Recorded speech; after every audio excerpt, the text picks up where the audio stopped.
तो last class में हम लोग जो है बात कर रहे थे केमिकल काइनेटिक्स के अंदर। हम लोगों ने रेट ऑफ रिएक्शन की बात की। हमने देखा कि कैसे न्यूमेरिकल कोएफिशिएंट जो होते हैं वो किसी भी रेट ऑफ रिएक्शन में अपना रोल प्ले करते हैं। अपने पास में कोई भी एक बैलेंस केमिकल इक्वेशन अगर हो तो हम लोग रिएक्टेंट और प्रोडक्ट दोनों के ही रेट ऑफ रिएक्शन के बीच में रिलेशन सेटअप कर सकते हैं। क्या बताया था? जो न्यूमेरिकल कोएफिशिएंट हो उसको बस तुम लोग कहां ले आना, डिनोमिनेटर में ले आना, रिवर्स कर देना। ठीक है, बात करते हैं ऑर्डर ऑफ रिएक्शन और मॉलिक्यूलरिटी। ऑर्डर ऑफ रिएक्शन क्या है? हमारे पास में हमने देखा था कि जो रेट ऑफ रिएक्शन होती है वो डायरेक्टली प्रोपोर्शनल थी किसके? वो डायरेक्टली प्रोपोर्शनल थी रिएक्टेंट की कॉन्सेंट्रेशन के, और इस रिएक्टेंट का जो भी न्यूमेरिकल कोएफिशिएंट था उसको हम लोगों ने कहां पर रख दिया था? उसकी पावर में। अगर रिएक्टेंट हमारे पास में मान लो सिर्फ एक ही है तो इस रिएक्टेंट का ये जो न्यूमेरिकल कोएफिशिएंट जो इसकी आप पावर बना रहे हो इसी को क्या कहा जाता है? Order of reaction. अगर आपके पास में एक या उससे ज्यादा रिएक्टेंट है, एक से ज्यादा रिएक्टेंट है, मान लो दो आपके पास में रिएक्टेंट है ए और बी, तो आपकी जो रेट है वो डायरेक्टली प्रोपोर्शनल होगी कॉन्सेंट्रेशन ऑफ ए, इसका न्यूमेरिकल कोएफिशिएंट क्या मान लेते हैं? स्मॉल ए, और ये रेट साथ में जो दूसरा रिएक्टेंट है उसकी कॉन्सेंट्रेशन के भी डायरेक्टली प्रोपोर्शनल होगी और उसकी पावर मान लेते हैं हम लोग स्मॉल पी। तो यहाँ ये आर है तो हम लोग एक साथ लिख सकते हैं यहाँ पर कॉन्सेंट्रेशन ऑफ ए, इसकी power small A, multiply by concentration of B, इसकी पावर स्मॉल बी। हमारे पास ये भी क्या है? कॉन्सेंट्रेशन। ये भी क्या है? कॉन्सेंट्रेशन।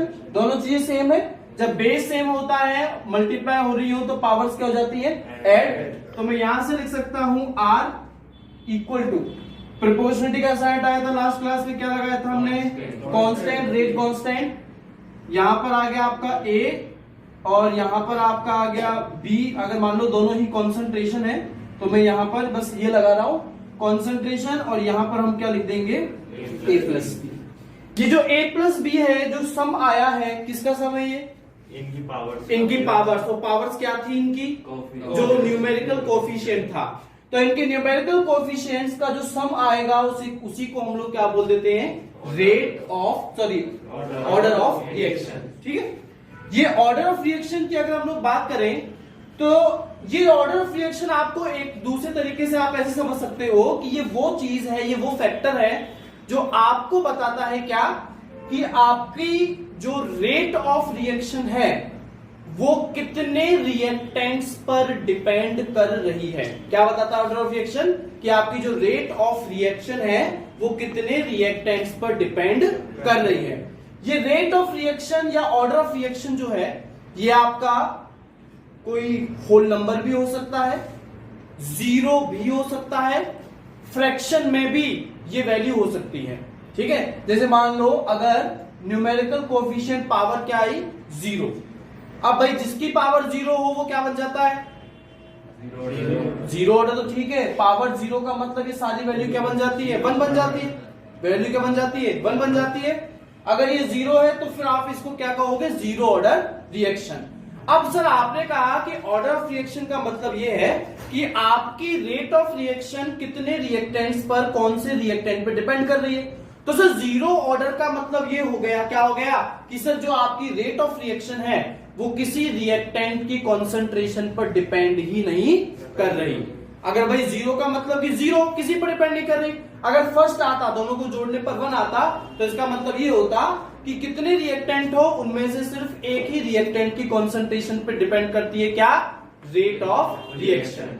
तो सर जीरो ऑर्डर का मतलब कि भाई किसी पर भी डिपेंड नहीं कर रही। ऐसा कैसे हो सकता है? ऐसा तब होगा जब आप रिएक्टेंट्स के अलावा किसी और चीज पर भी रिएक्शन को डिपेंड करा दो।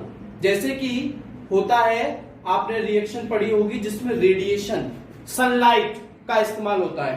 फॉर एग्जाम्पल आपने लिया H2, आपने लिया Cl2 और आपको क्या दे रहा है? ये 2HCl। ये रिएक्शन को कराने के लिए Hnu या फिर सनलाइट की जरूरत पड़ती है। अगर सनलाइट रेडिएशन आप नहीं देंगे तो ये रिएक्शन आगे होगी ही नहीं। तो तुम जितना जी मर्जी चाहे रिएक्टेंट डाल दो, रिएक्शन आगे बढ़ेगी क्या? नहीं बढ़ेगी, जब तक क्या नहीं डाल देते, सनलाइट नहीं डाल देते। तो यहां रिएक्टेंट से ज्यादा इंपॉर्टेंट क्या बन गया है हमारे लिए? सनलाइट। तो भाई रिएक्टेंट पे तो डिपेंड ही नहीं करी रेट ऑफ रिएक्शन, तो इसका मतलब ये किस ऑर्डर की रेट ऑफ रिएक्शन कहलाएगी? ये कहलाएगी जीरो ऑर्डर की रेट ऑफ रिएक्शन। ठीक है, अब आपके पास में एक रिएक्टेंट है, जैसे कि मैं ले लेता हूं क्या, HCl। ये टूट करके मुझको क्या देगा? Half H2 plus half Cl।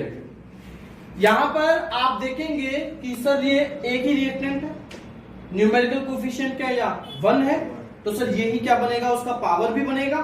तो यहां एक ही रिएक्टेंट है, तो सर इसका मतलब ये है कि ये जो रेट है इस रिएक्शन की, वो एक ही रिएक्टेंट पर डिपेंड कर रही है, जिसका न्यूमेरिकल कोफिशिएंट भी क्या है? 1। तो यहां इसको आप क्या कह देंगे? किस ऑर्डर की रिएक्शन? फर्स्ट ऑर्डर रिएक्शन हम लोग बोल देंगे। ऐसे ही 2 पर डिपेंड करेगी तो सेकंड ऑर्डर, 3 पर डिपेंड करेगी तो थर्ड ऑर्डर। पर ये वैल्यू फ्रैक्शन में भी हो सकती है, जैसे कि 3/2। ये वैल्यू फ्रैक्शन में भी हो सकती है, जैसे कि 3/2। इसे हम लोग क्या, ये पावर फ्रैक्शन में हो सकती है? पावर फ्रैक्शन में हो सकती है। कैसे हो सकती है? जैसे कि देखो हमारे पास में एक रिएक्शन है NH3, ये हमें क्या देगा? N2 plus H2।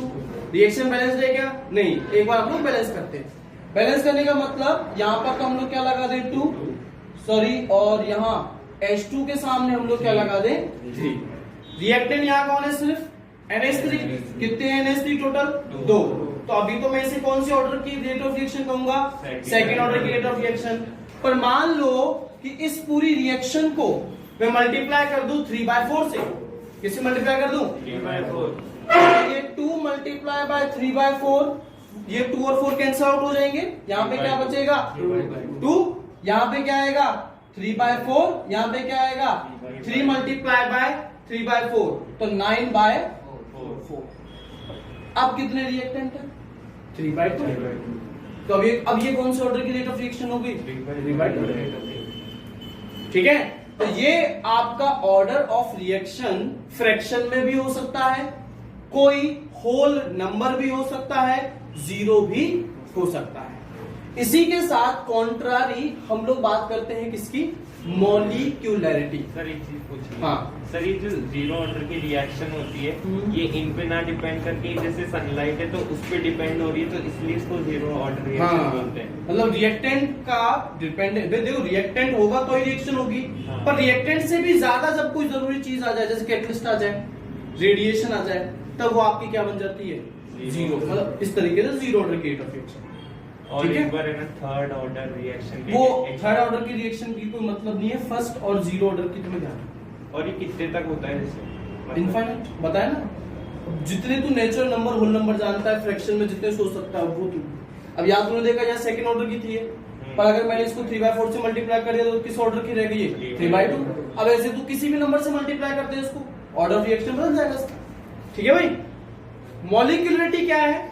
मॉलिक्यूलरिटी आपको ये बताती है कि रिएक्शन जब हुई है तो रिएक्टेंट्स आपस में टकराए हैं, रिएक्टेंट आपस में टकराए हैं, टकराने की वजह से बॉन्ड टूटते हैं और बॉन्ड बनते हैं।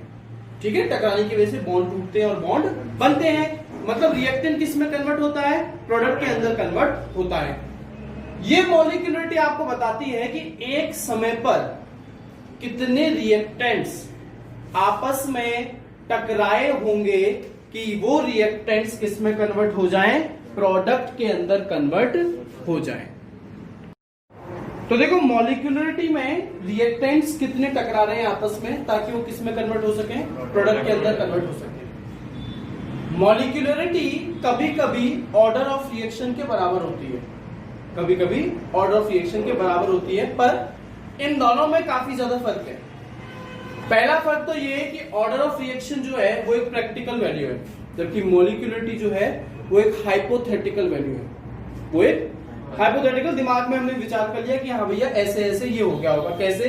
जैसे कि मान लो आपके पास में एक रिएक्टेंट है AB, इससे आपको क्या मिल रहा है? A+B। कितने रिएक्टेंट है? एक रिएक्टेंट है, तो यह मॉलिक्यूलरिटी हम लोग 1 बोल देंगे। क्या बोल देंगे इसको? 1 बोल देंगे। और रिएक्शन को बोल देंगे यूनिमोलिकुलर। क्या बोल देंगे? यूनिमोलिकुलर। इसी तरीके से अगर मान लो यहां पर हुआ A प्लस बी, क्या देगा आपको? AB।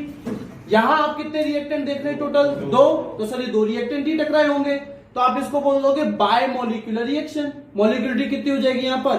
2 हो जाएगी। इसे 2 रिएक्टेंट है, ये आपस में टकराए होंगे। इसी तरीके से A प्लस बी प्लस सी क्या दे देगा आपको? ABC। यहां पर आप भी मोलिकुलरिटी क्या कह देंगे? 3। पर जरूरी नहीं है कि ये मोलिकुलरिटी 3 है तो ऑर्डर ऑफ रिएक्शन भी क्या हो? 3rd ऑर्डर हो।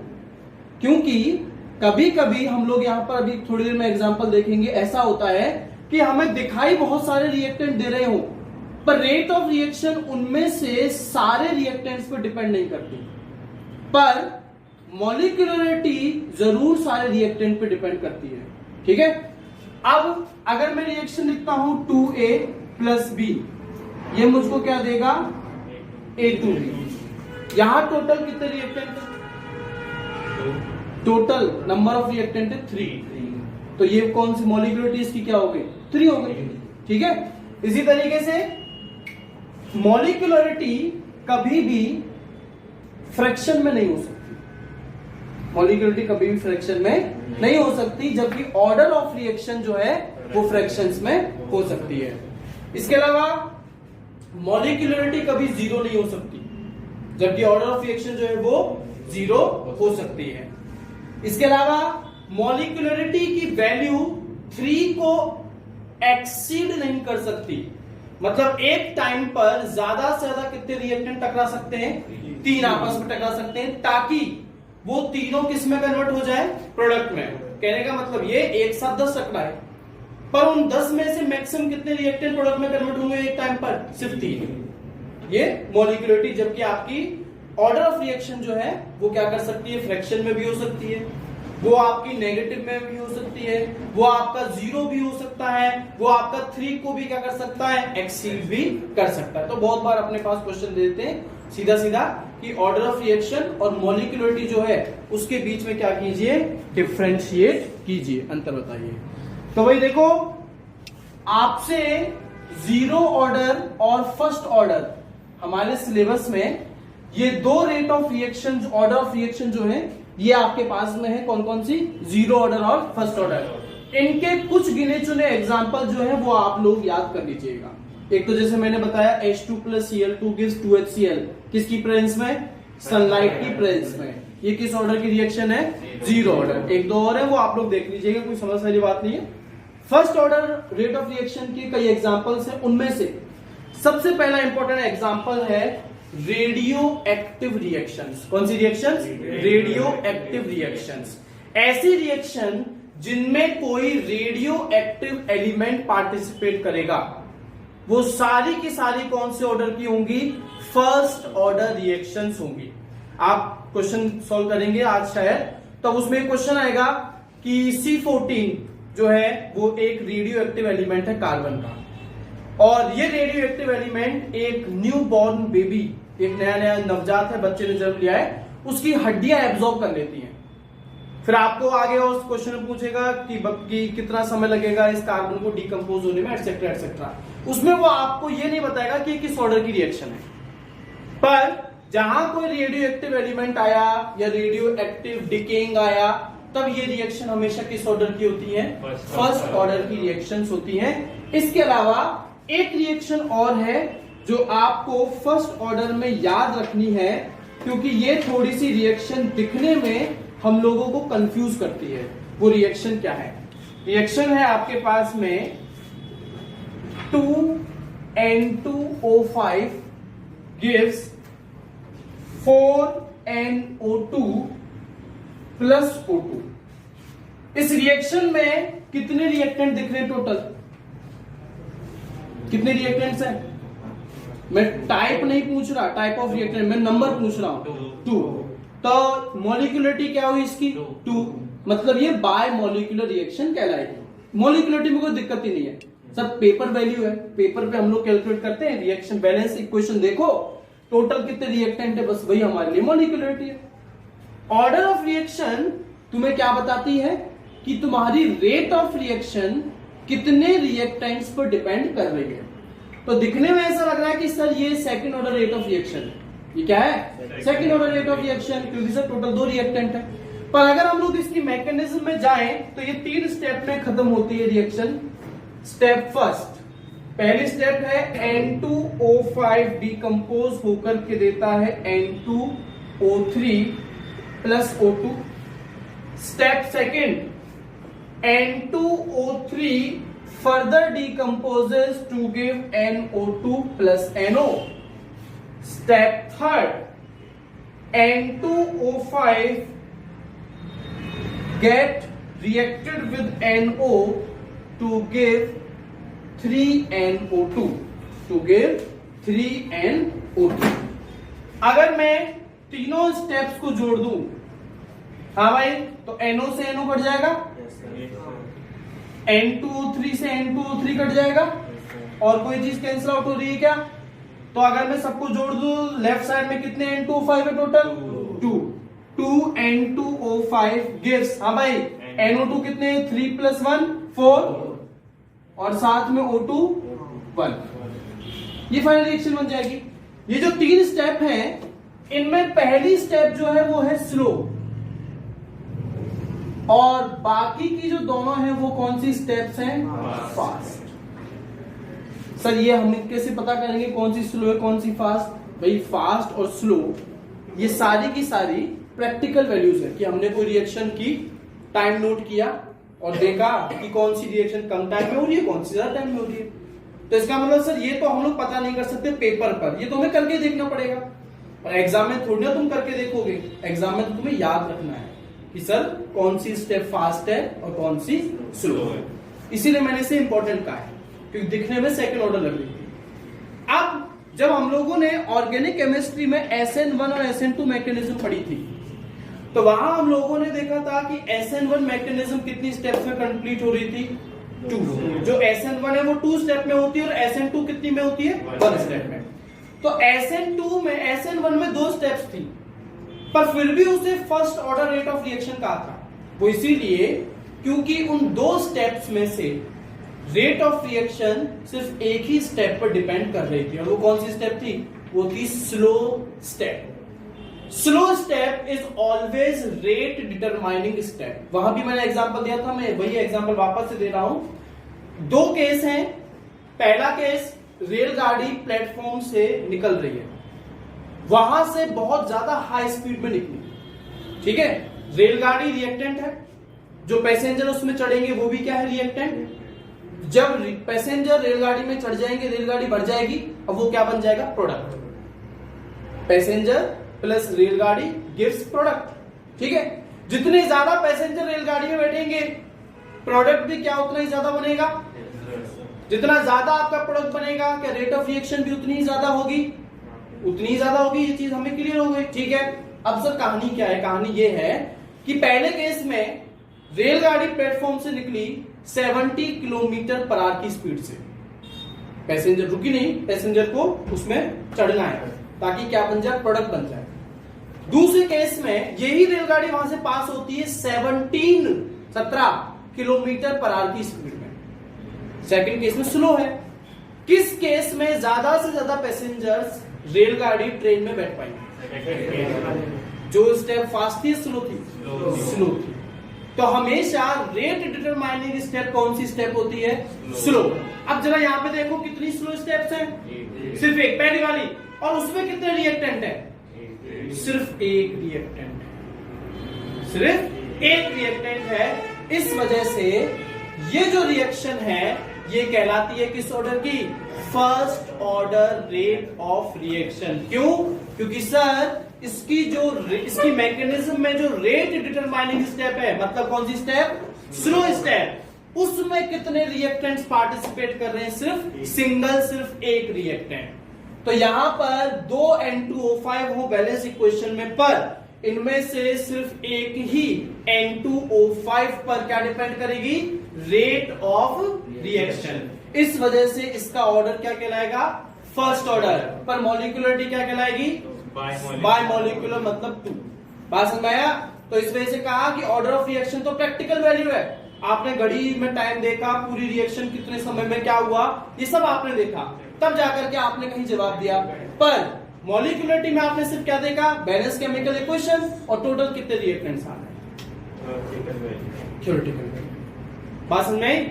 तो आपको एग्जांपल्स फर्स्ट और किसके जीरो ऑर्डर के आपको ध्यान रखने हैं स्पेसिफिकली ये, क्योंकि इसमें एक मैकेनिज्म है और उस मैकेनिज्म की जो स्लो स्टेप है वही आपको बता रही है कि ऑर्डर ऑफ रिएक्शन क्या होगी। ठीक है, इसके अलावा नोट्स में जो 2-4 एग्जांपल हो वो आप देख सकते हैं।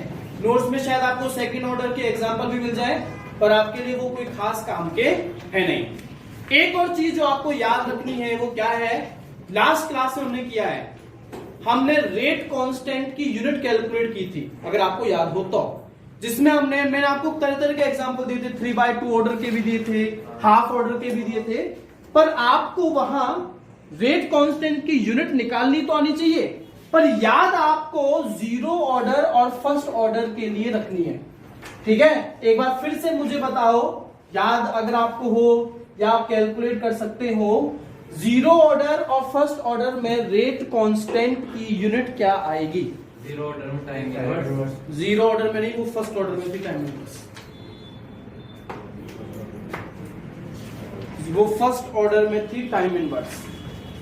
भाई R इक्वल टू के कंसंट्रेशन ऑफ रिएक्टेंट की पावर 0, ये 0 का मतलब पूरा क्या हो गया 1, तो K किसके इक्वल आया R, और R की यूनिट क्या होती है मोल पर लीटर। तो ध्यान रखना जीरो ऑर्डर के लिए रेट कांस्टेंट की यूनिट क्या होगी मोल पर लीटर। आगे हम लोग न्यूमेरिकल्स करने वाले हैं, उनमें आपको ये पता होना चाहिए कि किस ऑर्डर की रिएक्शन है, या तो तुमने याद किए हो हजारों एग्जांपल, या फिर क्वेश्चन में तुम्हें रेट कांस्टेंट दिया जाएगा। रेट कांस्टेंट की अगर यूनिट तुम्हें पता है तो यूनिट से तुम पता लगा सकते हो कि ये किस ऑर्डर की रिएक्शन होगी। तो अगर यूनिट क्या आई मोल पर लीटर, तो उस केस में वो कौन से ऑर्डर की रिएक्शन है जीरो। फर्स्ट ऑर्डर का मतलब यहां पर जीरो की जगह वैल्यू क्या आएगी 1। भाई ये R की क्या है कॉन्सेंट्रेशन तो है, कॉन्सेंट्रेशन का मतलब मोल पर लीटर। अच्छा R की वैल्यू थी मोल per litre time inverse, sorry, तो mole per litre time inverse आएगी जीरो ऑर्डर में। यहां पर mole per litre time inverse equal to K multiply by concentration की यूनिट क्या होती है मोल पर लीटर। हाँ भाई पावर तो 1 ही है, तो भाई सीधी सी बात है मोल पर लीटर से क्या कट गया मोल पर लीटर, क्या बचा टाइम इनवर्स। तो रेट कांस्टेंट की यूनिट वैल्यू नहीं यूनिट फर्स्ट ऑर्डर के लिए किसमें आती है टाइम इनवर्स में आती है। बहुत से न्यूमेरिकल्स ऐसे आएंगे जिनमें तुम्हें क्या नहीं बताएंगे और ऑर्डर ऑफ रिएक्शन नहीं बताएंगे, ठीक है, पर तुम्हें पता होनी चाहिए। और वो तुम कैसे निकाल लोगे, अगर तुम्हें क्या दे रखा है रेट कांस्टेंट, तो उसकी यूनिट से तुम पता लगा सकते हो कि ये ऑर्डर ऑफ रिएक्शन कौन सी है। ठीक है, ऐसे फैक्टर्स जो कि रेट ऑफ रिएक्शन को अफेक्ट करते हैं उनकी बात करें। सबसे पहला है कॉन्सेंट्रेशन ऑफ रिएक्टेंट। हमने लॉ ऑफ मास एक्शन पढ़ा है लास्ट क्लास में, जो कहता है कि रेट ऑफ रिएक्शन सिर्फ रिएक्टेंट की कॉन्सेंट्रेशन पर डिपेंड करती है, प्रोडक्ट की नहीं। भाई कॉन्सेंट्रेशन पर डिपेंड करती है डायरेक्टली या इनडायरेक्टली, डायरेक्टली। जितनी ज्यादा कॉन्सेंट्रेशन होगी किसकी रिएक्टेंट की, रेट ऑफ रिएक्शन भी उतनी क्या होगी ज्यादा। तो सर ये बात तो तय रहा कि जो आपकी रेट है, रेट का मतलब स्मॉल r, ये किसके डायरेक्टली प्रोपोर्शनल है रिएक्टेंट की कॉन्सेंट्रेशन के। फिर लॉ ऑफ मास एक्शन कहता है कि उसका न्यूमेरिकल कोएफिशिएंट पावर में रख दो। दूसरा जो फैक्टर है हमारे पास में वो है इंटर न्यूक्लियर डिस्टेंस। इंटर, इसका मतलब जानते हो, दो एटम है, ये दोनों एटम आपस में मिलकर क्या बनाएंगे प्रोडक्ट बनाएंगे। दोनों एटम एक दूसरे से दूर होंगे तब ज्यादा प्रोडक्ट बनेगा, कि दोनों एटम एक दूसरे के पास होंगे तब ज्यादा प्रोडक्ट बनेगा पास होंगे। तो डायरेक्टली प्रोपोर्शनल हुआ या इनवर्सली, डायरेक्टली हुआ। इंटर न्यूक्लियर डिस्टेंस ज्यादा है, एटम दूर दूर है, अरे तो दूर दूर है तो आपस में बॉन्ड कैसे बनाएंगे, तो इनवर्सली हुआ ना, इसके इनवर्सली प्रोपोर्शन हुआ। ठीक है, फिर इसके अलावा हमारे पास में टेम्परेचर एक फैक्टर है। टेम्परेचर एक फैक्टर क्या है? टेम्परेचर। हाँ भाई, जब आप टेम्परेचर बढ़ाते हैं तब रेट पर क्या असर पड़ता है? सर नोट में तो डायरेक्टली, नोट में जो डायरेक्टली लिखा है ये किस हिसाब से है? अगर रिएक्शन उल्टा कर रहा हूं मैं, ए बी टूट रहे हैं, ये जितना आसानी से टूटेगा प्रोडक्ट उतना ही ज्यादा बनेगा। प्रोडक्ट ज्यादा बनेगा तो रेट ऑफ रिएक्शन भी क्या होगी? ज्यादा। तो इन दोनों के एटम्स एक दूसरे से दूर होंगे तो उस केस में रेट क्या हो जाएगी? Directly proportional. ठीक है, तो वो तो आपका रेफरेंस पॉइंट है, क्या आप किस रिएक्शन के बारे में बात कर रहे हैं। टेम्परेचर रेट के कैसे प्रोपोर्शनल है इसकी बात करते हैं। जब आप टेम्परेचर दोगे रिएक्टेंट को तो रिएक्टेंट की एनर्जी बढ़ेगी कि घटेगी? बढ़ेगी। बढ़ेगी तो अब ज्यादा से ज्यादा रिएक्टेंट आपस में टकराएंगे कि कम से कम? ज्यादा से ज्यादा। जितने ज्यादा रिएक्टेंट आपस में टकराएंगे उतने ही ज्यादा रिएक्टेंट किस में कन्वर्ट होंगे? प्रोडक्ट में। तो इसका मतलब टेम्परेचर किसके डायरेक्टली प्रोपोर्शनल हुआ? रेट ऑफ रिएक्शन की। ये अपने पास में आगे और आएगा। ये एक प्रैक्टिकल वैल्यू है कि अगर आप टेम्परेचर कितना बढ़ा दें, 10 केल्विन या 10 डिग्री सेल्सियस, तो आपकी रेट ऑफ रिएक्शन जो है वो डबल और 3 टाइम्स, थ्राइस, या तो ट्वाइस हो जाती है या फिर क्या हो जाती है? थ्राइस हो जाती है। क्या? Rate of reaction. क्या बढ़ाने पर? टेम्परेचर कितना? 10 केल्विन।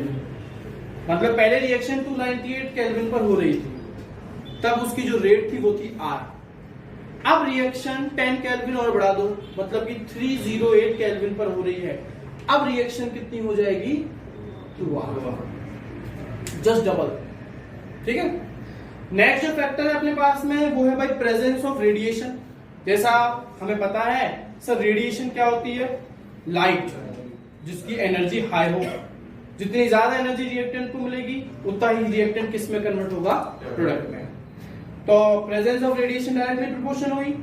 फिर आपका nature of reactant and product. Nature of reactant and product की अगर हम लोग बात करें, अगर आपका बॉन्ड रिएक्टेंट्स के बीच में बॉन्ड मजबूत है तो क्या रिएक्टेंट टूट करके प्रोडक्ट में कन्वर्ट होना चाहेगा? नहीं। तब इस केस में रेट ऑफ रिएक्शन कम होगी। पर अगर रिएक्टेंट्स के बीच का बॉन्ड कमजोर है तो आसानी से वो टूट जाएंगे और किस में कन्वर्ट हो जाएंगे? प्रोडक्ट में। तब रेट ऑफ रिएक्शन क्या होगी आपकी? हाई होगी। तो हाई होगी। ठीक है, तो रिएक्शन क्या है? प्रोडक्ट की ज्यादा आपकी स्टेबल है बॉन्ड या रिएक्टेंट की ज्यादा स्टेबल है, इस चीज पर डिपेंड करती है रेट ऑफ रिएक्शन। नेक्स्ट अपने पास में जो है वो है रिएक्टिविटी ऑफ रिएक्टेंट। हाँ भाई, अगर रिएक्टेंट ज्यादा रिएक्टिव है, रिएक्टिव का मतलब आपस में क्या कर रहे हैं? रिएक्ट। क्यों? क्या? ताकि क्या बना सके? प्रोडक्ट।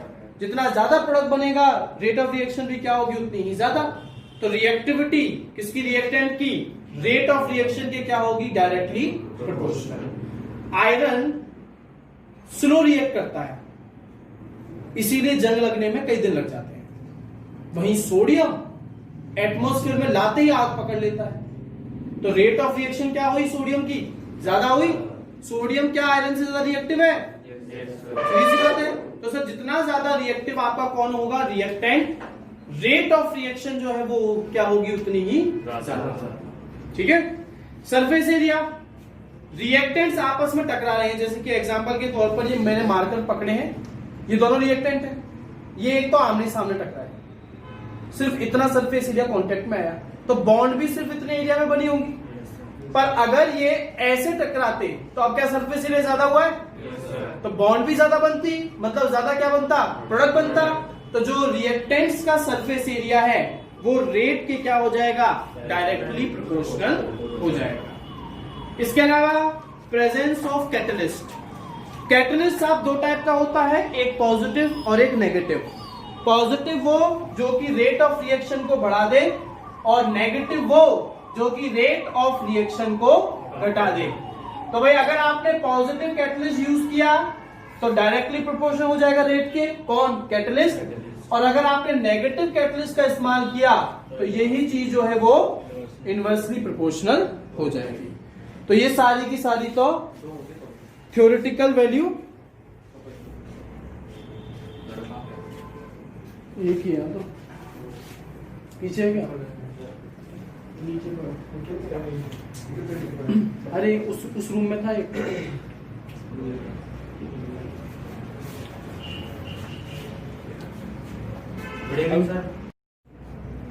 तो बात करते हैं इंटीग्रेटेड रेट लॉ। देखो रेट लॉ क्या है sir, R directly proportional to concentration of reactant, जिसकी पावर आपने क्या रख दी एक्स, और फिर ये आर इक्वल टू क्या बन जाता है, R multiply by concentration of reactant की पावर एक्स। ये नॉर्मल रेट लॉ कहलाता है। ये सब रेट जो है वो डायरेक्टली प्रोपोर्शनल है रिएक्टेंट की कॉन्सेंट्रेशन के। पर जब चेंज बहुत थोड़े से टाइम के लिए जब चेंज आता है तो वो चेंज बहुत छोटा होगा, और जब कोई बहुत छोटे चेंज की हम लोग बात करते हैं तब हम लोग चेंज को ट्रायंगल से, डेल्टा से रिप्रेजेंट करते हैं या स्मॉल डी से, स्मॉल डी से। तो यहां पर हम लोग बहुत छोटे चेंज के लिए स्मॉल डी का इस्तेमाल करेंगे और देखेंगे कि एक पर्टिकुलर पॉइंट पर आप कैसे रेट लॉ को सॉल्व करेंगे या फिर रेट लॉ की हेल्प से कैसे आप दिए हुए क्वेश्चन को सॉल्व करेंगे। ये इंटीग्रेटेड रेट लॉ आपको जीरो ऑर्डर और फर्स्ट ऑर्डर के लिए ही समझना है, बाकी के लिए है नहीं, और ना आपसे पूछा जाएगा। ठीक है, तो सबसे पहले इसको हम लोग जीरो ऑर्डर के लिए लिखते हैं। ठीक है, हाँ भैया, जीरो ऑर्डर के लिए हम लोग बात करने जा रहे हैं। तो सबसे पहले तो रेट लॉ की अगर हम लोग बात करें तो रेट लॉ हमें बताता है कि सर रिएक्टेंट क्या दे रहा है, product, capital R gives capital P. हमें सर रेट का फॉर्मूला पता है। हाँ भाई, रेट का फॉर्मूला क्या होता है रिएक्टेंट के टर्म्स में, minus D concentration of R by D. ये अगर आपको याद नहीं तो भाई रेट का हमने फॉर्मूला रिएक्टेंट के टर्म्स में देखा था, minus change in concentration of reactant upon change in time, ये देखा था हमने। तो मैंने माइनस चेंज बहुत छोटा है तो स्मॉल डी का इस्तेमाल किया है, concentration of R upon change in time dt रखा है। अब मैं जरा रेट लॉ की बात कर रहा हूं। रेट लॉ जो है अपना वो कहता है कि सर R इक्वल टू के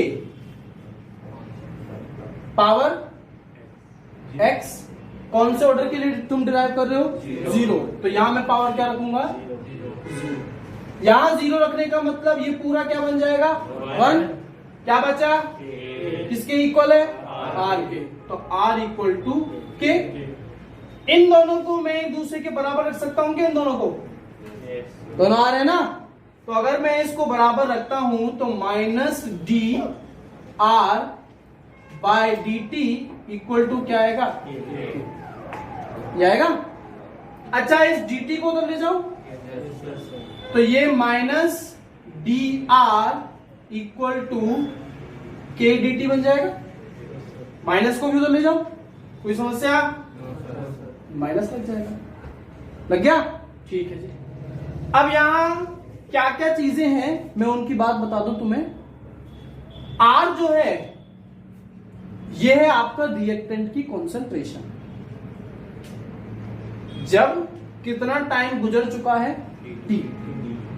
ठीक है, अब यहां पर बहुत छोटे समय के लिए ये काम हुआ है या चेंज जो है वो बहुत छोटा है, तो मैं दोनों साइड का क्या करूंगा, इंटीग्रेशन। क्या करूंगा, दोनों साइड का इंटीग्रेशन करूंगा। हाँ भाई, अगर दोनों साइड का इंटीग्रेशन किया जाए, इंटीग्रेशन का साइन लगा दूं, यहां पे तो लगा दिया, ये यहां के तो कांस्टेंट है, कांस्टेंट का इंटीग्रेशन हो सकता है क्या, नहीं। तो बचा कौन, dt। तो यहां पर मैंने क्या लगा दिया, dt के आगे साइन लगा दिया इंटीग्रेशन का, कोई लिमिट मैंने सेट नहीं किया। हाँ भाई, इसका इंटीग्रेशन क्या हो जाएगा बताओ, इसका तो r हो जाएगा माइनस के टी, कोई लिमिट नहीं है, तो हमें क्या लगाना पड़ेगा, एक सी। ये कांस्टेंट कौन सा कांस्टेंट कहलाता है, इंटीग्रेटेड कांस्टेंट। बहुत सारी बुक्स में इसको आई से भी रिप्रेजेंट करते हैं, इंटीग्रेटेड आई। ठीक है, सी का मतलब कांस्टेंट, वो तुम्हारी इच्छा है, आई या सी ले लो, कुछ भी ले लो। ये पुट कर दिया तुमने, ये सी की वैल्यू कभी भी क्वेश्चन में ना दी जाएगी ना पूछी जाएगी, तो सर सी का काम क्या, कोई काम नहीं है। तो सर जिसका कोई काम नहीं है वो यहां इक्वेशन में कर क्या रहा है, तो मतलब इस कहने का मतलब ये कि हमें सी की जरूरत है या नहीं है, नहीं है, हमें इसे हटाना पड़ेगा। क्या करना पड़ेगा, हटाना पड़ेगा। रिएक्शन में दो चीजें बहुत जरूरी है तुम्हारे लिए अगर तुम्हें रेट या ऑर्डर पता करना है। पहला, कितने समय के बाद में रिएक्टेंट कितना बचा है, जो कि क्या है यहां पर ये आर। दूसरा, रिएक्शन शुरू होने से पहले रिएक्टेंट कितना था। मान लो रिएक्शन शुरू होने से पहले रिएक्टेंट की कॉन्सेंट्रेशन थी 10, कितनी थी 10। 5 सेकंड बाद में बची है 5, कितनी बची है 5। तो तुम्हारे लिए रेट क्या निकाली तुमने कैसे निकाली रेट, चेंज इन कंसंट्रेशन कितना आया 10 - 5 मतलब 5 अपॉन टाइम कितना लगा 5, रेट क्या है 1 आई ना। तो तुम्हें टाइम पता था, तुम्हें इनिशियल क्या पता थी कंसंट्रेशन, तुम्हें क्या पता थी final concentration. Sir final concentration है, सर टाइम है, सर सी का कोई मतलब नहीं है। पर जैसा आप बता रहे हो कि अगर तुम्हें क्वेश्चन सॉल्व करना है तो तुम्हें और क्या पता होनी चाहिए, इनिशियल कंसंट्रेशन। तो मैं क्या कर रहा हूं, मैं सी को रिप्लेस करूंगा, हटाऊंगा यहां, और इसकी जगह क्या रखूंगा, इनिशियल कंसंट्रेशन। मतलब मुझे सी और इनिशियल कंसंट्रेशन के बीच में क्या पुट करना पड़ेगा, रिलेशन। सर सी कांस्टेंट है, कांस्टेंट का मतलब क्या होता है, किसको कांस्टेंट बोलते हो, जो चेंज टाइम 10 सेकंड हो, 15 सेकंड हो, 20 सेकंड हो, 0 सेकंड हो, वो चेंज नहीं होगा। तो 0 सेकंड लेकर के चले एक बार। अगर भाई साहब टाइम कितना लिया तुमने 0, तो ये तो 0 हो जाएगा। पर सर ये भी तो देखो ना कि सर 0 सेकंड का मतलब आप कह रहे हो कि रिएक्शन शुरू ही नहीं हुई।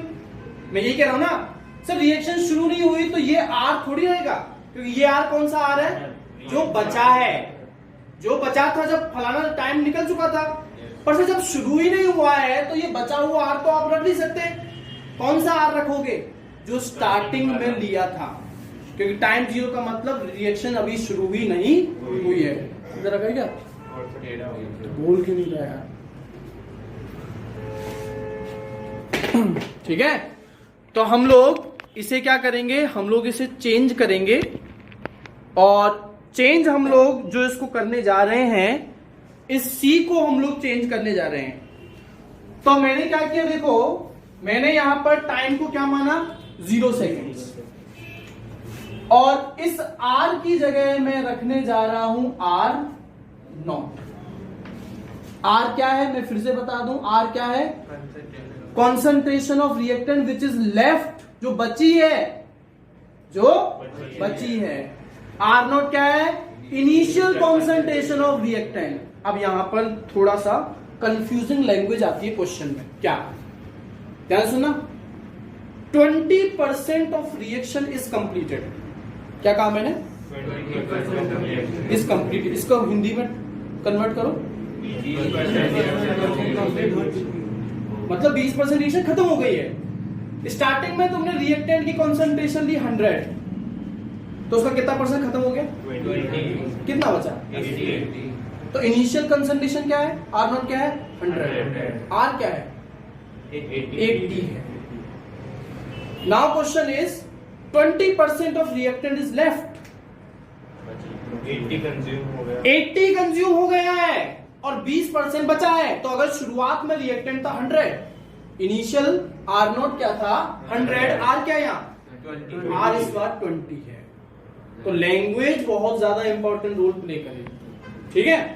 तो सर R की जगह मैं क्या रख दूंगा R0, तो इस R की जगह तो मैं क्या रख दूं R0, भैया माइनस की तो 0 हो जाएगा, क्यों 0 हो गया, टाइम 0 है, किसके इक्वल आया, तो सर ये जो C है ये एक्चुअल में R0 के लिए है। अगर ऑर्डर ऑफ रिएक्शन क्या है 0, तो मैं सर यहाँ C, इस इक्वेशन में C की जगह क्या रख सकता हूँ R0। तो मेरे लिए इक्वेशन आ जाएगी R equal to minus KT plus R हो जाएगी। मुझे कुछ नहीं करना, एक तरफ K रखना है और बाकी सबको दूसरी तरफ, ठीक है। तो मैं क्या करता हूं, R minus R naught by T equal to minus K. अगर इसको प्लस के करूंगा तो यहां ऊपर क्या हो जाएगा, R naught minus R upon T equal to K. ये है आपका इंटीग्रेटेड रेट लॉ। कौन से ऑर्डर के लिए, जीरो ऑर्डर के लिए। के रेट कांस्टेंट है, क्वेश्चन में या तो पूछा जाएगा या तुम्हें बताया जाएगा। अगर मान लो इस पूरी क्वेश्चन में -1 से मल्टीप्लाई कर दूं तो यहाँ ये क्या बन जाएगा, minus R plus R naught. बस उसी को तो मैंने ऐसे लिखा। ठीक है भाई, कोई समस्या? तो के तुम्हें या तो पूछा जाएगा या दिया जाएगा। मान लो तुम्हें क्वेश्चन में के दे दिया पर ये नहीं बताया कि कौन सी ऑर्डर है, तो पता लगा सकते हो कौन सा ऑर्डर है, यूनिट से। किसकी यूनिट से? पता लग गया, जीरो ऑर्डर की है। क्यों सर, यूनिट क्या रही होगी जरूर, मोल litre inverse time inverse. Time inverse का मतलब सेकंड इनवर्स। टाइम जो साल है तो साल, घंटे हैं तो घंटे, मिनट है तो मिनट, सेकंड है तो सेकंड और दिन है तो दिन। आर नॉट क्या है, इनिशियल कॉन्सेंट्रेशन ऑफ रिएक्टेंट जो शुरुआत में ली गई थी। क्वेश्चन में बोल दिया कि भैया शुरुआत में तुमने 10 मोल पर लीटर कंसंट्रेशन ली है। कंसंट्रेशन है, ये ध्यान रखना, कंसंट्रेशन है। अगर उसने दिया ही नहीं, अगर उसने दिया ही नहीं शुरुआत में, तो जब कोई चीज दी नहीं जाती तब हम लोग उसे मान लेते हैं। सपोज अब तुम्हें मानना क्या है, या तो मानना है 1, किसको, आर नॉट, या मानना है 100। या तो क्या मानना है 1 या क्या मानना है 100। ध्यान रखना इस चीज का। आर क्या है, फाइनल कंसंट्रेशन किसकी, रिएक्टेंट की। मतलब सर फलाना टाइम गुजर जाने के बाद में रिएक्टेंट की कितनी कंसंट्रेशन बची है। तो सवाल जैसे मैंने बताया ढंग से पढ़ लेना। क्या, एक तो लिखा होगा 20% कंप्लीटेड और एक लिखा होगा 20% लेफ्ट। 20% कंप्लीट का मतलब अगर शुरुआत में 100 है तो अब कितना बचा है, 80। 20% लेफ्ट का मतलब शुरुआत में अगर 100 है तो अब कितना बचा है, 20 बचा है। वो खुद कह रहा है कि भाई 20% लेफ्ट। बात समझ में आ रहा है? टी जिस टाइम के लिए तुमसे बात की जाए, ठीक है, ध्यान रहेगा फॉर्मूला। अब यहां इसी फॉर्मूला से जुड़ा हुआ एक छोटा सा टास्क है, वो है सर हाफ लाइफ। कौन सी लाइफ, हाफ लाइफ। हाफ का मतलब आधा, लाइफ का मतलब क्या है, लाइफ किसकी यूनिट है, टाइम की यूनिट। लाइफ जो है वो कि आपकी लाइफ कितनी लंबी है, कैसे बताओगे सर 10 किलोमीटर लंबी है, कैसे बताओगे, कैसे बोलोगे सर 50 साल। और साल किसकी यूनिट है, टाइम की यूनिट है। तो लाइफ का मतलब टाइम से है। तो सर हाफ लाइफ क्या है, ये वो टाइम है जिस टाइम के बाद रिएक्टेंट कितना परसेंट खत्म हो जाए, या मैं कैसे कहूं सर कितना परसेंट बचे, 50% बचे। तो वो समय जो कि रिएक्टेंट को 50% खत्म होने में लगा, उसे ही आप क्या बोल देंगे, हाफ लाइफ। इस हाफ लाइफ को आप या तो टी हाफ से रिप्रेजेंट करेंगे या फिर आप इसे टी कितना परसेंट, 50%। भैया इसी फॉर्मूला में टी को मैं टी हाफ रख देता हूं। हाँ जी, हाँ ठीक है। इसको तो हमने रख दिया क्या, टी हाफ। और अपने पास में आर नोट, तो आर नोट है, आर नोट क्या है, इनिशियल कंसंट्रेशन।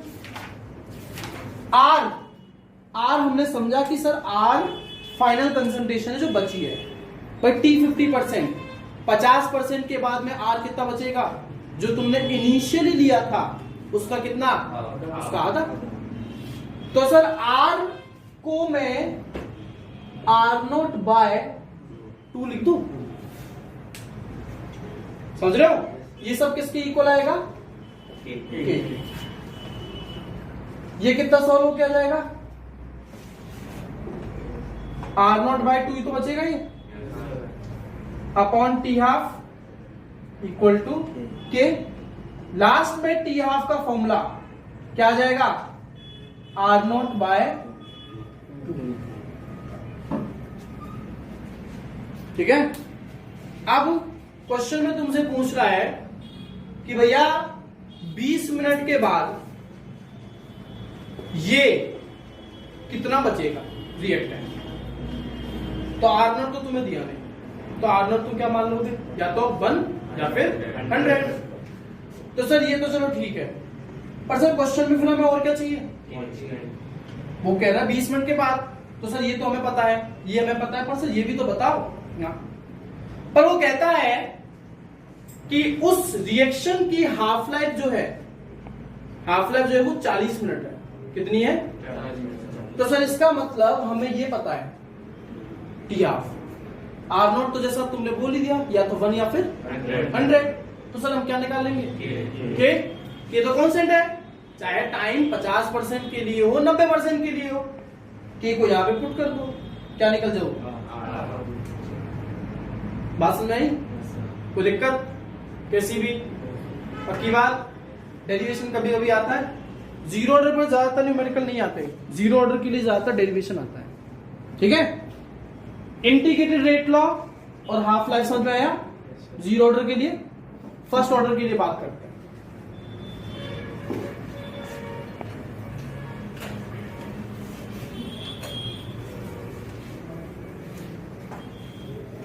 कोई समस्या किसी को भाई समझने में?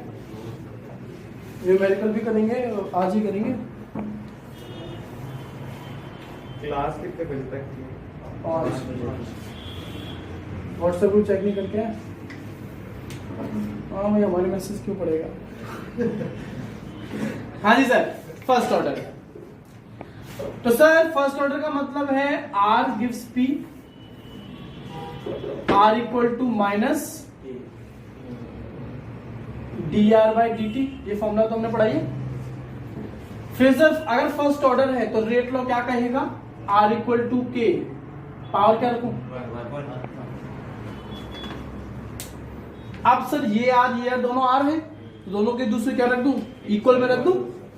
इक्वल में रखने का मतलब है माइनस dr/dt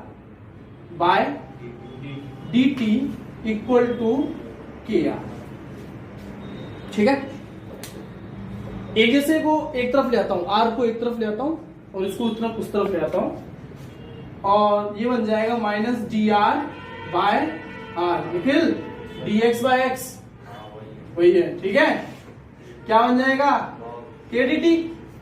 माइनस को उधर ले जाओ, माइनस के dt। अब क्या करना है, पिछली बार क्या किया था, इंटीग्रेशन बिना लिमिट के। तो बिना लिमिट के करोगे तो सर यहां साइन लगा ये, और यहां मैं सिर्फ dt के आगे लगा रहा हूं, क्योंकि k तो क्या है, कांस्टेंट। तो जैसा निखिल ने बताया था कि इसका dx/x का इंटीग्रेशन आता है ln, natural law ln x। तो यहां x की जगह क्या है, r, तो ये क्या बन जाएगा, ln r। इसका इंटीग्रेशन क्या आएगा भाई बिना लिमिट के, माइनस kt प्लस c।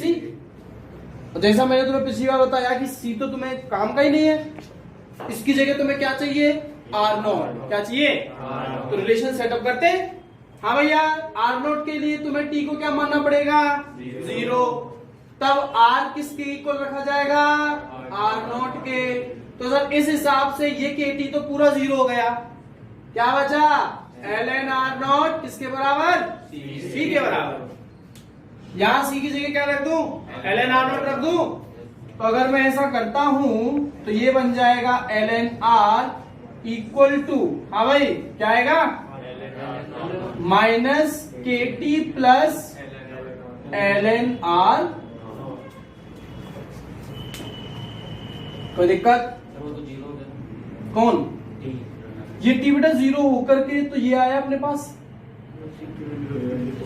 है ना। अब अपने यहां c की वैल्यू रख दी, क्योंकि ये 0 तभी होगा जब टाइम 0 हो, पर यहां इस इक्वेशन में टाइम 0 नहीं लिया अपन ने, तो ये अपने पास में रिलेशन आया।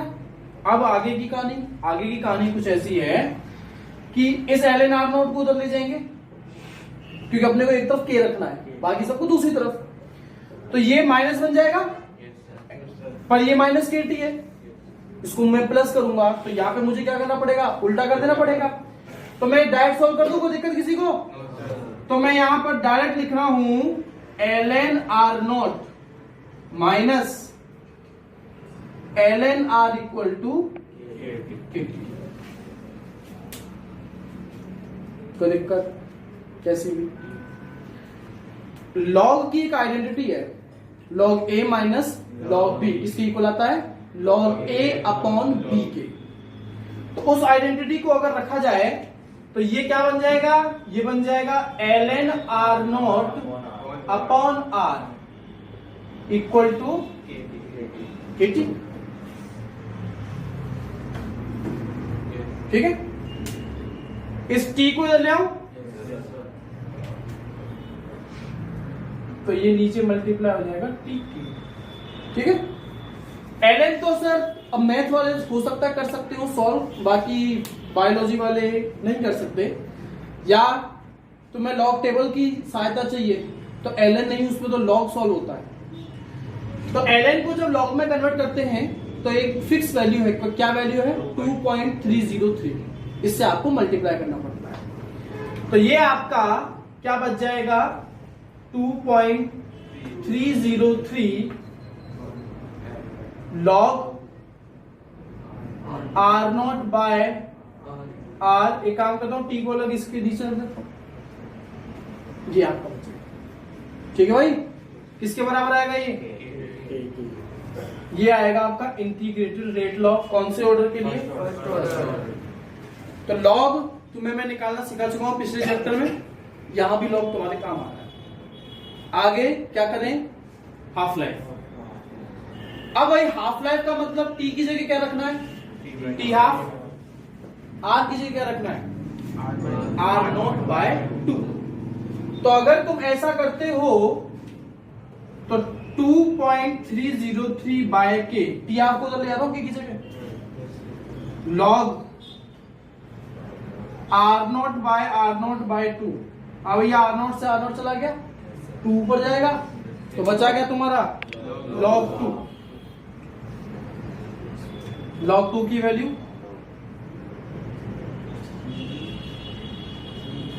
0.3010। तो 0.3010 को इससे मल्टीप्लाई करोगे तो वो वैल्यू निकल के आएगी तुम्हारी 0. कितनी? 693।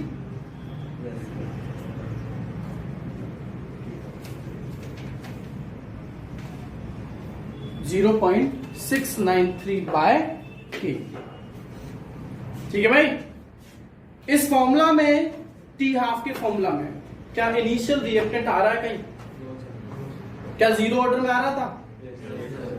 तो सर ये फॉर्मूला इस चीज का प्रूफ है कि फर्स्ट ऑर्डर के लिए नॉर्मल रेट कांस्टेंट में तो इनिशियल रिएक्टेंट पे डिपेंड करती है रेट या टाइम पीरियड जो भी है, पर सर हाफ लाइफ के लिए इनिशियल रिएक्टेंट पर डिपेंड ही नहीं करती। कभी कभी क्वेश्चन में ये बोलता है prove that half life of a first order reaction does not depend on the initial concentration of the reactant.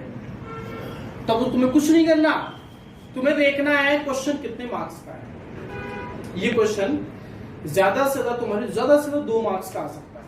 ठीक है, अगर ये क्वेश्चन तुम्हारा 2 मार्क्स का है तो शुरुआत में तुम्हें 1-2 लाइन लैंग्वेज बना करके कि भाई for the first order reaction according to the integrated rate law, ये फॉर्मूला बना दो। फिर अच्छे से आगे एक्सप्लेन करो कि भाई at time t equal to 0 then r is equal to r naught, put करो, फिर लंबा चौड़ा सॉल्व करके दिखा दो। भाई बात वही है, बस थोड़ा सा 2 मार्क्स है, थोड़ा सा तुम्हें उसको इलेबोरेट करना है। 1 नंबर का तो सीधा यहां से 3 लाइन में तुम्हारा आंसर। डायरेक्ट वहां से यहाँ पे करना है या फिर पूरा यहाँ से पूरे? डायरेक्ट यहां से। ये अगर पूरा आएगा डेरिवेशन 3 से 4 मार्क्स का है। ठीक है भाई, समझ में आया? हाफ लाइफ और इंटीग्रेटेड रेट। ठीक है, तो भैया इसके करने हैं हमें न्यूमेरिकल्स। ठीक है, तो एक बार मैं वीडियो को पॉज कर रहा हूं। तो चलिए डीपीपी की बात करें। पहला क्वेश्चन, एक रिएक्शन है जो सेकंड ऑर्डर की है। रिएक्शन क्या है? Second order. तो जरा उसका रेट लॉ लिख लेते हैं। तो सर रेट लॉ क्या आएगा? R इक्वल टू के कॉन्सेंट्रेशन ऑफ रिएक्टेंट की पावर क्या आएगी? 2। ठीक है, ये कहता है तुमसे कि बताइए रेट ऑफ रिएक्शन किस तरीके से अफेक्ट होगी। पहला केस, अगर तुमने रिएक्टेंट जो है उसकी कॉन्सेंट्रेशन को डबल कर दिया, आर भी हो गया, ये तो R है, जब ये इक्वेशन है, अब तुम इस R को क्या रखने वाले हो? 2R करने वाले हो ना, तो ये R किसके इक्वल आएगा? K 2R का होल स्क्वायर, मतलब 4R स्क्वायर। इसमें और इसमें क्या रिलेशन है? ये इसका डबल डबल हो गया कि 4 गुना हो गया? 4 गुना हो गया। पर इसमें तो डबल लिखा है, तो वही तो वो तुझसे पूछा, रेट में क्या फर्क पड़ा? रेट 4 गुना हो गई, समझे? तो रेट क्या हो जाएगी? 4 गुना। ऐसे सॉल्व करके बता देना। फिर आगे कहता है सेकंड केस में अगर हाफ कर दी तो हाफ हो जाएगी, 1/4 हो जाएगी। ठीक है, रिड्यूस्ड बाय 4 टाइम्स अगर आप लैंग्वेज लिख रहे हैं तो, या फिर द रेट बिकम्स 1/4। समझे? ऐसे नहीं लिख रहे रिड्यूस्ड बाय 1/4 टाइम, ये तो कुछ और मतलब है भाई। 4 गुना घट जाने का मतलब ही है 1/4। ठीक है, तो या तो तुम लिखोगी reduced by 1/4 time, sorry reduced by 4th time, या फिर लिखो द रेट बिकम्स 1/4। ठीक है साहब? तो क्वेश्चन सुनते ही मत कह देना कि सर हाफ हो जाएगी।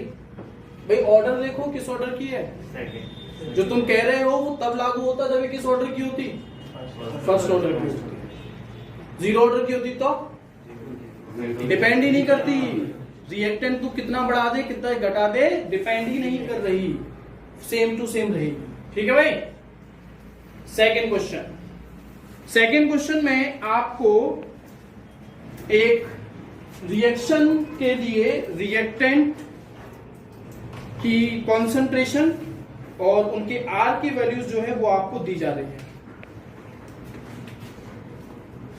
रिएक्टेंट ए रिएक्टेंट बी, ये इनका इनिशियल कॉन्सेंट्रेशन है भाई, दोनों की क्या है? Initial concentration.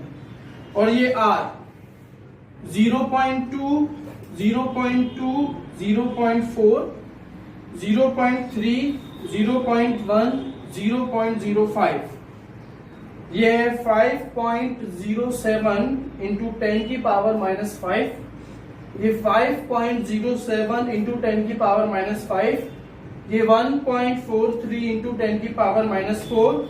ये सारी की सारी values mole, litre inverse, time inverse, second inverse जो है उसमें दे रखनी है। ठीक है। आपसे पूछता है what is the order of reaction, बताओ।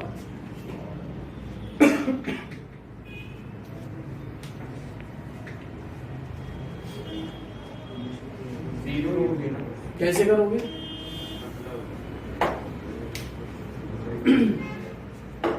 अरे ऑर्डर ऑफ रिएक्शन के लिए तुम्हें कैसे निकलना चाहिए था, लास्ट क्लास में याद करो। इन दोनों को पेयर बना के एक तरीका तो होता है था। हाँ। पर तुम्हें इंटीग्रेटेड रेट लॉ नहीं दे रखा, तुम्हें इंटीग्रेटेड रेट लॉ नहीं दे रखा।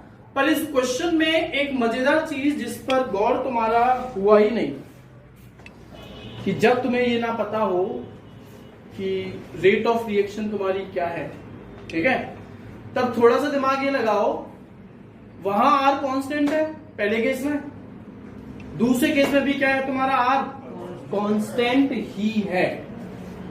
जब तुमने किसको चेंज किया रिएक्टेंट में, किसको? बी को चेंज किया। ठीक है। पर फिर भी इस क्वेश्चन को करने के लिए आपको एक छोटी सी वैल्यू, रेट लॉ की वैल्यू तो चाहिएगी ही चाहिएगी। ठीक है। तो टेढ़ा हो गया, इसको तुम इक्वेशन बना करके डिवाइड कर लो। इक्वेशन बनाओ और डिवाइड करो।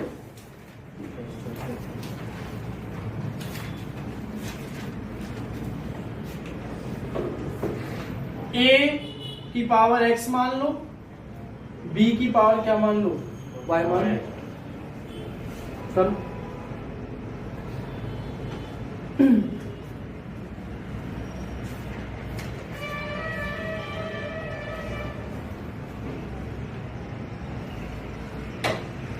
इस केस में अगर पहला वाला लेते हो तो R1 इक्वल टू के 0.2 की पावर x 0.3 की पावर y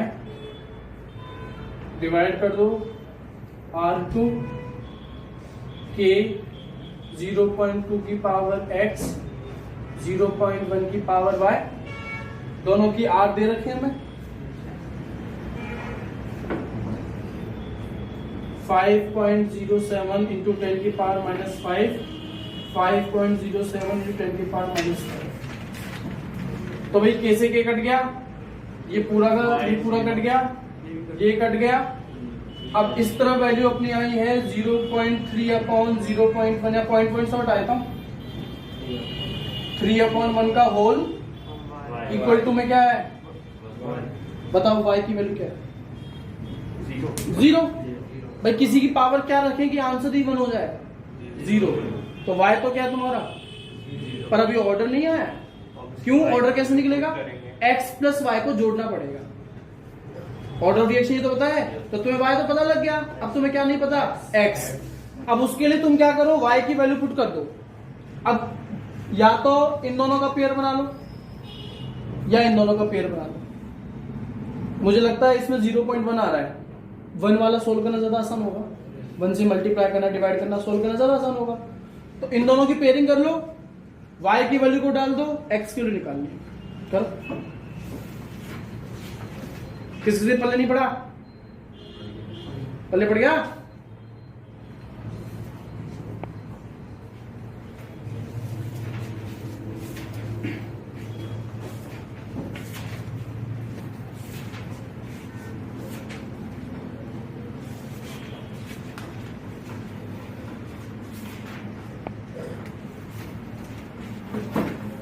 तो मैं करता हूँ 5.07 इंटू 10 की पावर माइनस 5 अपॉन 1.43 इंटू 10 की पावर माइनस 4 इक्वल टू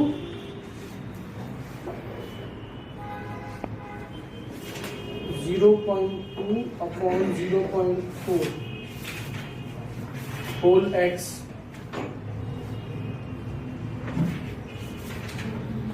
और ये बन जाएगा मेरा 0.1 0.05 y की वैल्यू तो क्या 0, तो उसको तो लिखो कि ना लिखो बात बराबर ही है ना। तो इस पूरे को मैं हटा ही देता हूं। होल x का मतलब 2/4 कर दो उसको, हाँ 1/2 हो जाएगा।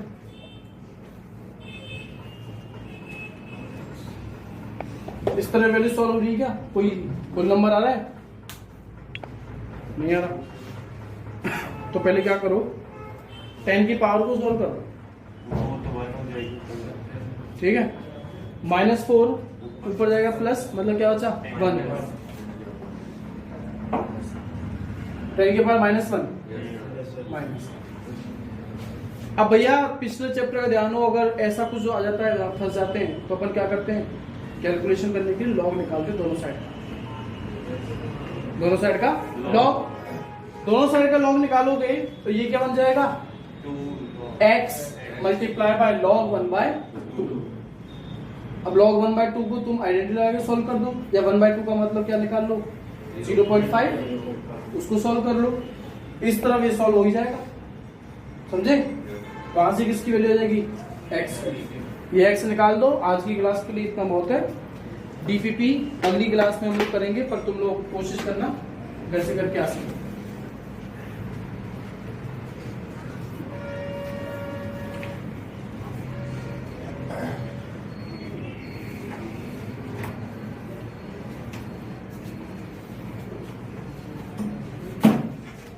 ठीक है।